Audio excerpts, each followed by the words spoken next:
Hello दोस्तों, मैं Deepak Sharma achievers career institute के ऑनलाइन चैनल पे आपका बहुत बहुत स्वागत करता हूं।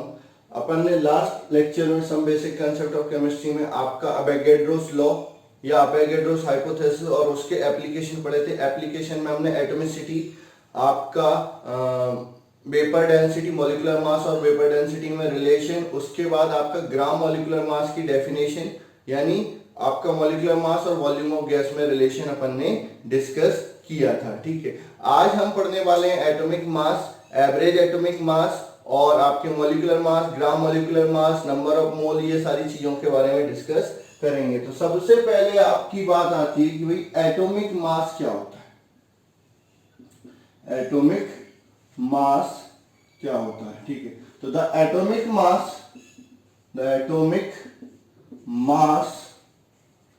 Of an element is the measure of how much time atom of that element is heavier than 1/12 mass of C12 atom. ठीक है, यानी किसी एलिमेंट का एटम कार्बन 12 के एटम के 1/12 मास से कितना गुना ज्यादा हैवी होता है या कितने टाइम्स वो हैवी होता है, उसे उसका क्या बोलते हैं, एटॉमिक मास कहते हैं। It is measured in AMU, atomic mass unit, जिसको अब केवल यू यानी आपकी यूनिट मास कहा जाता है। ठीक है, तो अब आपका आता है एटॉमिक मास यूनिट क्या होता है। एटॉमिक मास यूनिट क्या होता है, the mass of the 1/12 mass of C12 atom is known as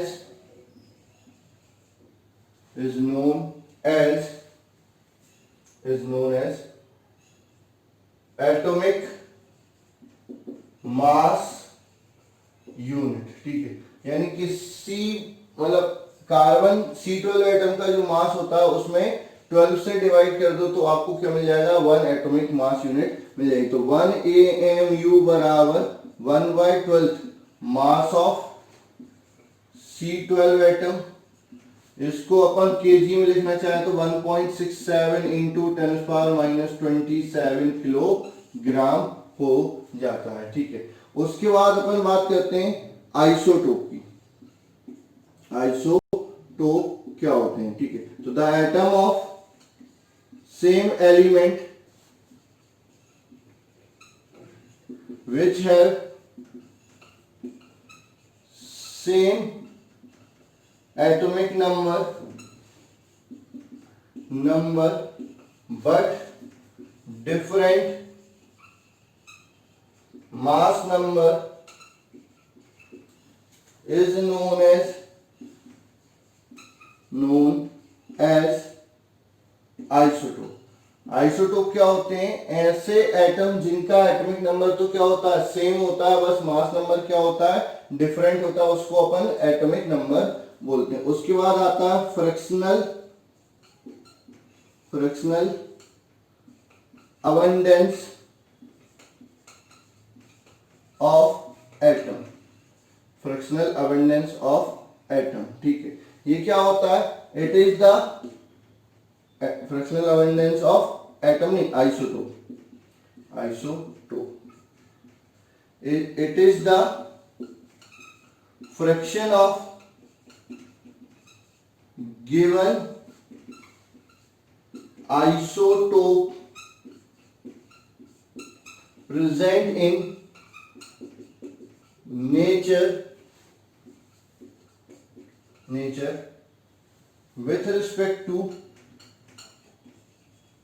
respect to total I with respect to all isotope।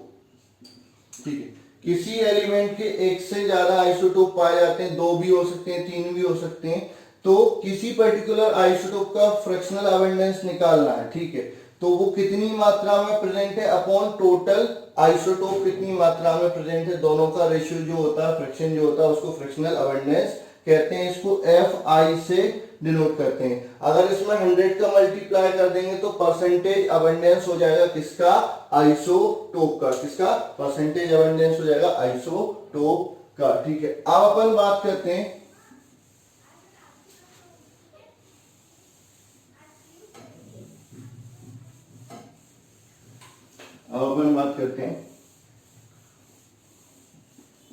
Average atomic मास की। एवरेज एटॉमिक मास, ठीक है। एवरेज एटॉमिक मास क्या होता है, the atomic mass of an element, the atomic mass of an element is the average of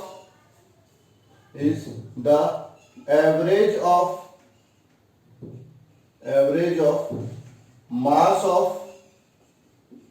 all isotope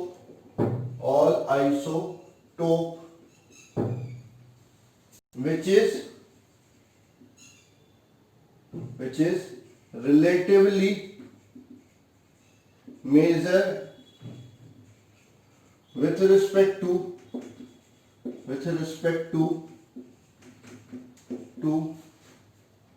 1/12 mass of C12 atom. ठीक है, यानी किसी एलिमेंट का एवरेज एटॉमिक मास निकालना चाहते हो तो जितने भी आइसोटोप हैं उनके एटॉमिक मास का क्या निकाल लो, एवरेज निकाल लो, तो वो एवरेज एटॉमिक मास हो जाता है। ये किसके रिस्पेक्ट में अपन मेजर करते हैं, C12 एटम के 1/12 मास के रिस्पेक्ट में मेजर करते हैं। इसको नोट किससे करते हैं, ए बार से। तो ए बार क्या हो जाएगा, summation of Fi into AI। ठीक है, Fi क्या है, फ्रैक्शनल अबंडेंस ऑफ आइसोटोप, और AI क्या है, atomic mass of that isotope होता है। ठीक है, Fi क्या हो जाएगा, फ्रैक्शनल अबंडेंस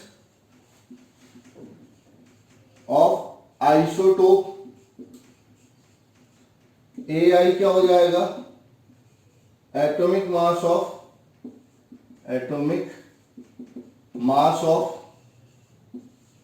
दैट आइसोटोप। ठीक है, अच्छा इसको ऐसे भी लिख सकते हैं, ए बार बराबर summation Fi percentage into AI upon 100। अगर परसेंटेज में दिया होगा तो परसेंटेज से मल्टीप्लाई करके नीचे 100 से क्या करना पड़ेगा, डिवाइड करना पड़ेगा। तो ये आपका क्या हो जाता है, एवरेज एटॉमिक मास हो जाता है। अब अपन बात करते हैं, इस पर भी न्यूमेरिकल आपके पूछे जाते हैं, तो किस तरह के न्यूमेरिकल इससे पूछे जाते हैं वो अपन डिस्कस कर लेते हैं। ठीक है, तो आपके numericals on average atomic mass upon discuss कर लेते हैं, किस किस टाइप के पूछे जाते हैं। दो से तीन टाइप के पूछे जाते हैं। एक तो आपको परसेंटेज अबंडेंस दिया जाए और आपका आइसोटोप का एटॉमिक मास दिया जाए तो एवरेज एटॉमिक मास पूछ सकते हैं। दूसरा आपका क्या है कि एवरेज एटॉमिक मास दिया है, मास ऑफ आइसोटोप दिया है, किसी एक पर्टिकुलर आइसोटोप का परसेंटेज ऑफ अबंडेंस भी पूछ सकते हैं। तो इस टाइप के क्वेश्चन करेंगे। क्वेश्चन देख लेते हैं आपके न्यूमेरिकल किस पे, आपके एवरेज एटॉमिक मास पे। तो पहला न्यूमेरिकल आप देख लेते हैं, क्या बोल रहा है, क्लोरीन हैज 2 आइसोटोप। इसके कितने आइसोटोप है, 2 आइसोटोप है, ऑफ एटॉमिक मास यूनिट, जिनके एटॉमिक मास कितने हैं, 34.97, अप्रोक्सीमेट 35 ले लो, एंड 36.97, तो इसको 37 ले लो। ठीक है, the relative abundance of these 2 isotope are, इनका रिलेटिव अबंडेंस यानी फ्रैक्शन ऑफ अबंडेंस दिया है कितना, 0.75 and 0.25 respectively. Find average atomic mass, क्या दिया है, A1 दिया है कितना, 34.97 यानी अप्रोक्सीमेटली 35। A2 दिया है आपको 36.97 यानी अप्रोक्सीमेटली 37। Fi दिया है, सॉरी F1 दिया है आपको कितना 0.75, F2 दिया है कितना 0.25। क्या पूछा? ए बार एवरेज एटॉमिक मास पूछा है। तो मैंने आपको ऑलरेडी बताया है कि आपका एवरेज एटॉमिक मास का फॉर्मूला क्या है, समेशन Fi AI। तो ये हो जाएगा ए बार बराबर F1 A1 plus F2 A2। ठीक है, तो ए बार बराबर क्या हो जाएगा यहां पर 35 इंटू 0.75 प्लस 37 इंटू 0.25। तो ए बार बराबर मैं सॉल्व करता हूं तो ये आपका मल्टीप्लाई होगा, तो इधर अलग से कर लेता हूं 35 75 इनका मल्टीप्लिकेशन 25 का 5 है हासिल किया, 2 5 15 5 7 35, 15 और 35 कितने हो गए 50, 50 और 2 52, 7 21, 21 और 5 26। ठीक है, 26.25 प्लस 37 में मल्टीप्लाई करता हूं 25 का। ठीक है, तो मैं डायरेक्ट ही कर लेता हूं, ये हो जाएगा 175 17 और ये क्या हो जाएगा 75 और 17 75 और 17 92। ठीक है, ये आपका हो जाएगा। दोनों को ऐड करता हूं तो ए बार बराबर 0.553 35.50। ये आपका एवरेज एटॉमिक मास हो जाएगा किसका, क्लोरीन का। अगर यहाँ पर जो आपका रिलेटिव अबंडेंस दिया है ये परसेंटेज में दिया होता तो इस पूरे में नीचे 100 से क्या कर देते, डिवाइड कर देते। तो इस टाइप के भी क्वेश्चन आपसे पूछे जा सकते हैं जिसमें आपको एवरेज एटॉमिक मास निकालना। अगला जो क्वेश्चन है ये आप देखेंगे, इसमें क्या है, नेचुरली अकरिंग बोरॉन। ठीक है, जो बोरॉन है जो नेचर में अकर होता है कंसिस्ट ऑफ 2 आइसोटोप। इसके भी कितने आइसोटोप हैं, 2 हैं। हुज एटॉमिक वेट आर, दोनों के एटॉमिक वेट दिए, एक 10.01 10 ही मान लो, दूसरा 11.01 11 ही मान लो। ठीक है, the atomic weight of natural boron is 10.81। ये एवरेज एटॉमिक वेट दिया, ए बार दिया है। ठीक है, अब पूछा क्या है, calculate percentage of each isotope in natural boron. ठीक है, हर एक आइसोटोप का कितना परसेंटेज होगा। तो आपको देखो क्या दिया है, A1 दिया 10.01 अप्रोक्सीमेटली 10,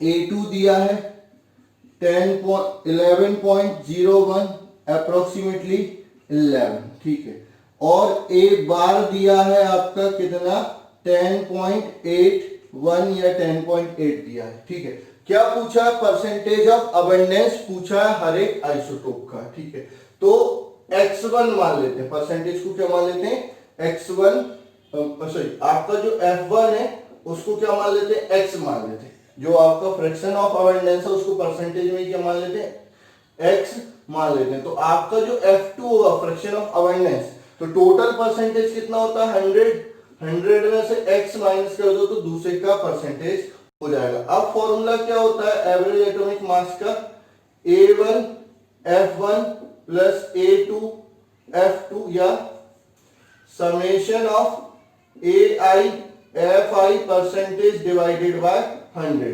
तो ए बार का एवरेज एटॉमिक मास बराबर क्या हो जाएगा आपका A1 F1 plus A2 F2 divided by 100। ठीक है, तो ये ए बार दिया है कितना 10.81 बराबर 10x plus 11 100 minus x upon में 100। ठीक है, ये उधर जाएगा तो ये हो जाएगा 1081 बराबर 10x प्लस 11 100 माइनस 11x। ठीक है, तो ये सॉल्व होगा तो ये आपका x बराबर, सॉरी ये इधर जाएगा तो ये आपका 1081 माइनस 1100 माइनस x। ठीक है, तो इसको सॉल्व करेंगे तो ये आपका अप्रोक्सीमेटली आ जाएगा कितना 19 बराबर -19 बराबर -x। तो x बराबर माइनस x बराबर 90। लेकिन एक्चुअल में ये क्या थे आपके वैल्यू जो थे 10.01 था, तो पॉइंट में ही ले लो तो ज्यादा बेटर रहेगा। एग्जैक्ट आंसर क्या आएगा 20% आ रहा है। एग्जैक्ट जो वैल्यू आ रही है वो क्या आ रही है 20% आ रही है। तो चलो ठीक है, x बराबर 19 के आसपास वाला जो ऑप्शन मिल जाएगा, अप्रोक्सीमेशन आपने दिया। दूसरा क्या हो जाएगा, F2 बराबर कितना हो जाएगा 81%। ठीक है, तो ये 19% और 81% यानी अप्रोक्सीमेट 20 और 80% हो जाएगा। तो इस टाइप के न्यूमेरिकल आपसे पूछे जा सकते हैं और जाते हैं। ठीक है, तो ये हो गया आपका। अब अपन बात करते हैं ग्राम एटॉमिक मास की। किसकी बात कर लेते हैं, ग्राम एटॉमिक मास। ठीक है, ग्राम एटॉमिक मास क्या होता है, एटॉमिक मास हो गया। अब अपन बात करते हैं ग्राम atomic mass.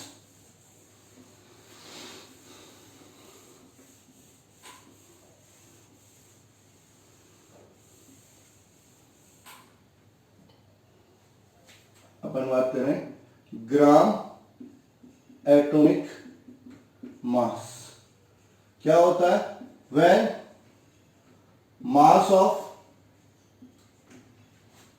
N when atomic mass of an element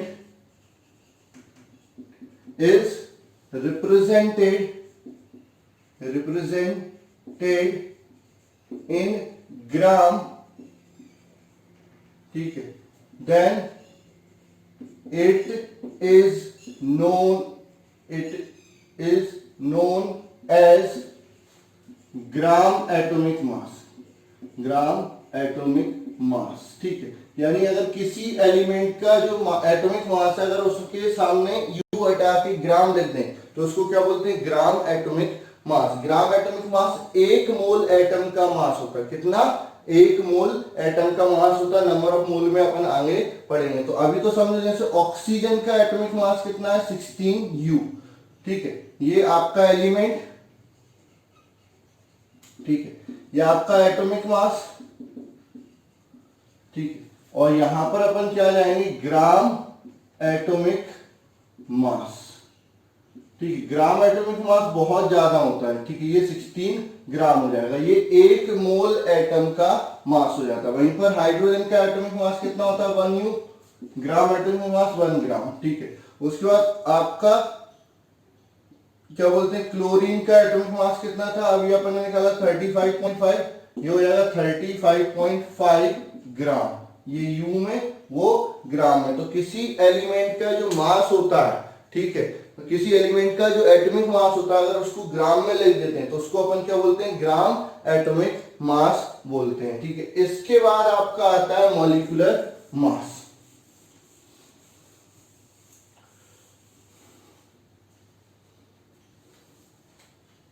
ठीक है, molecular mass,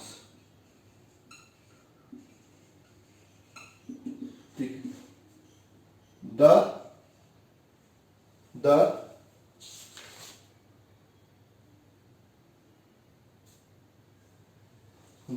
mass of molecule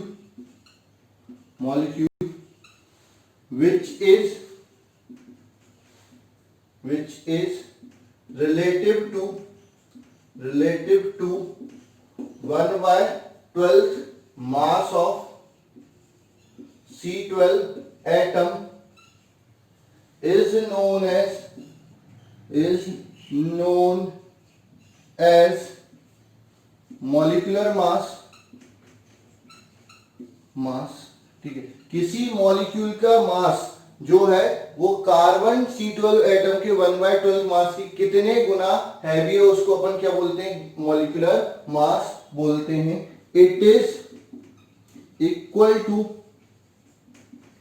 some of atomic mass of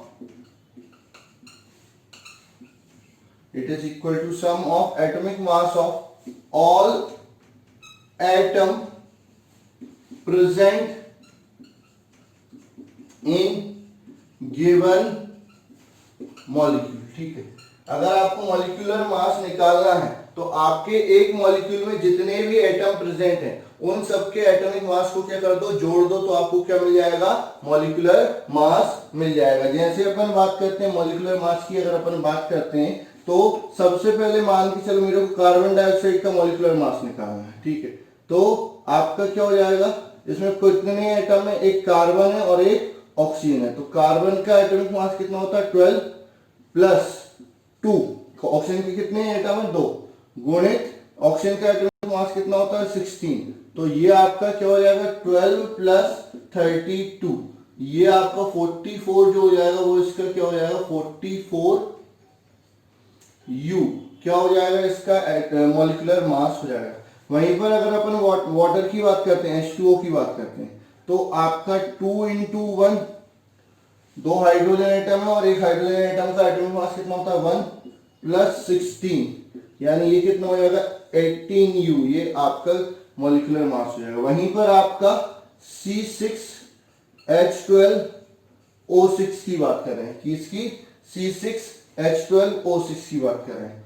तो 6 कार्बन एटम, एक का मास कितना, 12 प्लस 12 हाइड्रोजन एटम, एक का मास कितना, 1 प्लस 6 ऑक्सीजन एटम, एक का मास कितना, 16। तो 72 प्लस 12 प्लस 96, तो ये हो जाएगा आपका 180U, ठीक है। तो ये आपका मॉलिक्यूलर मास हो जाता है। तो मॉलिक्यूलर मास निकालना आ गया, कैसे निकालते हैं और उसकी डेफिनेशन भी अपन ने डिस्कस कर ली। अब इसके बाद अपन बात करते हैं ग्राम मॉलिक्यूलर मास की। किसकी बात करते हैं बेटा, ग्राम मॉलिक्यूलर मास की, ग्राम मॉलिक्यूलर मास।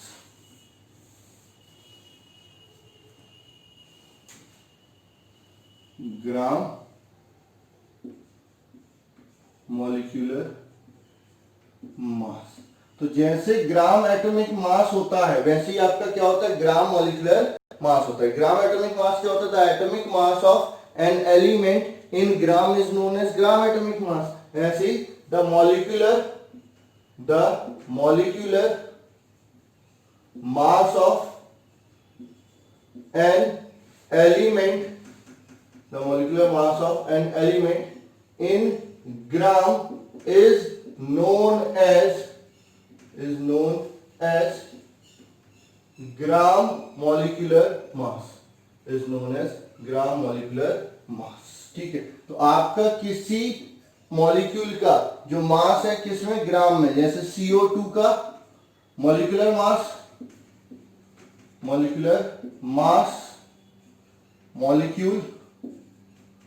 मॉलिक्यूल और यहां पर ग्राम मॉलिक्यूलर मास, ठीक है।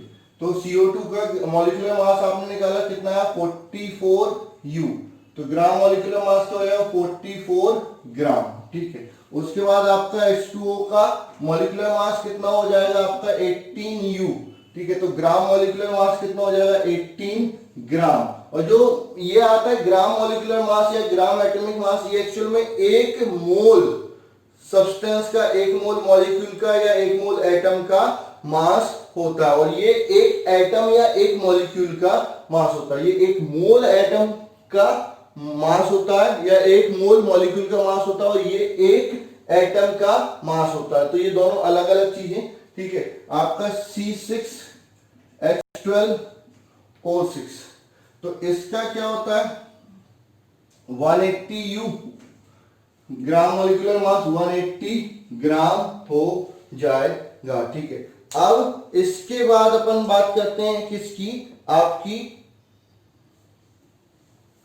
मोल कॉन्सेप्ट की। किसकी बात करते हैं, मोल कॉन्सेप्ट।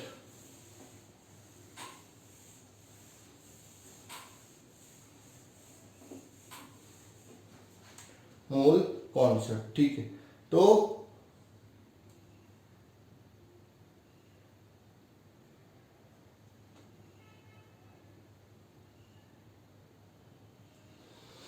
ठीक है, mole concept, mole concept,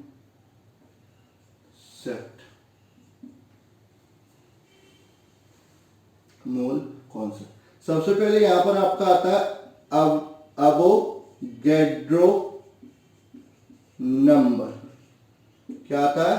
अवोगैड्रो number, ठीक है। तो द नंबर ऑफ एटम और molecule present in 1 gram atom और 1 gram molecule of that substance is known as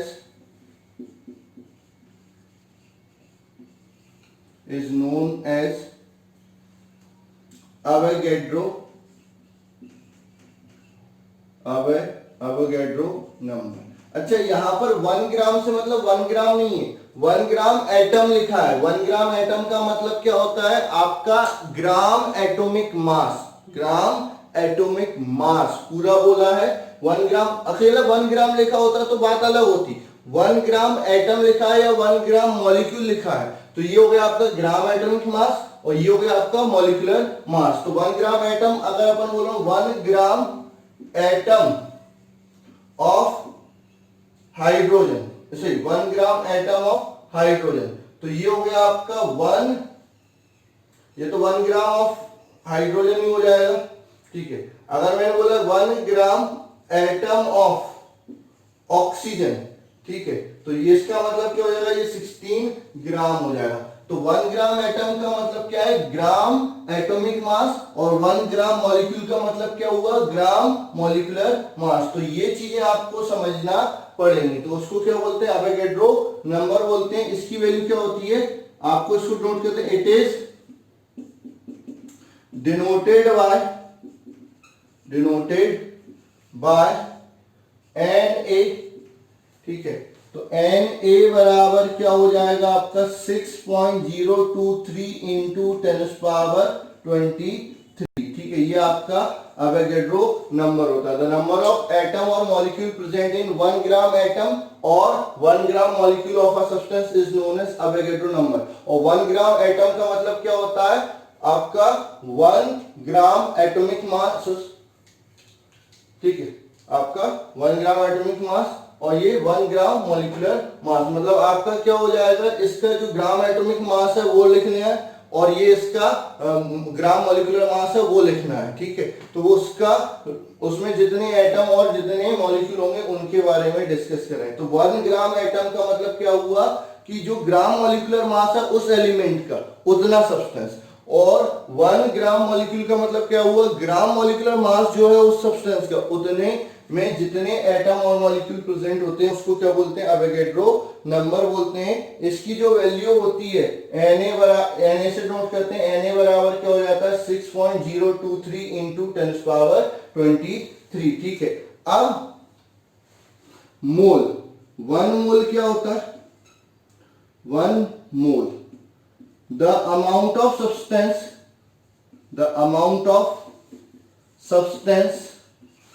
substance, इसकी बहुत सारी डेफिनेशन, 3 डेफिनेशन आपको याद रखनी है। 1 मोल क्या होता है? The amount of substance which contain any number of particle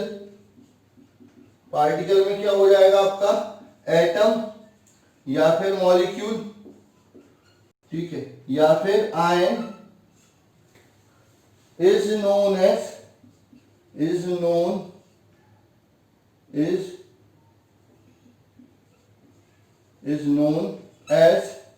1 मोल, ठीक है। तो यहां से नंबर ऑफ मोल बराबर क्या हो जाएगा? नंबर ऑफ पार्टिकल, ठीक है। पार्टिकल में आपका एटम भी हो सकता है, मॉलिक्यूल भी हो सकता है, ठीक है, और आयन भी हो सकता है, अपॉन Na, अवोगैड्रो नंबर। तो यहां से नंबर ऑफ मोल का एक और फॉर्मूला आपको मिल जाएगा।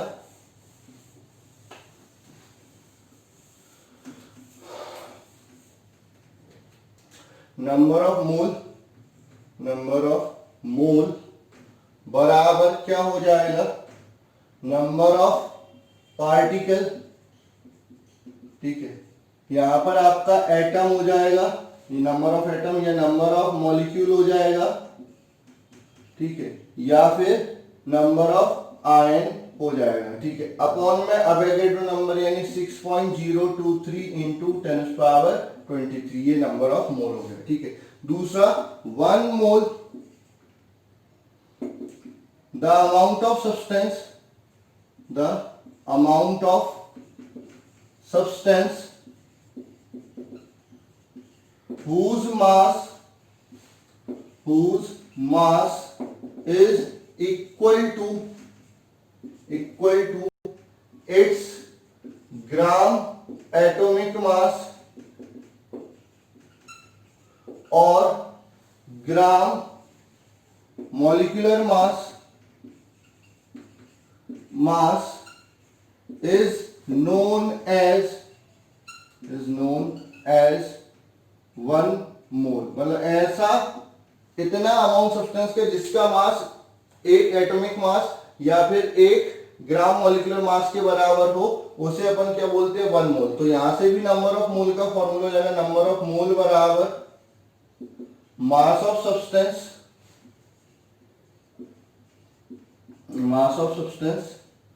अपॉन में ग्राम मॉलिक्यूलर मास या फिर और ग्राम एटॉमिक मास, ठीक है। उसके बाद 1 मोल की एक और डेफिनेशन हो जाएगी गैस के लिए, ठीक है। गैस के लिए भी अपन 1 मोल की डेफिनेशन पढ़ लेते हैं। क्या होता है 1 मोल? 1 मोल क्या हो जाएगा? The amount of gas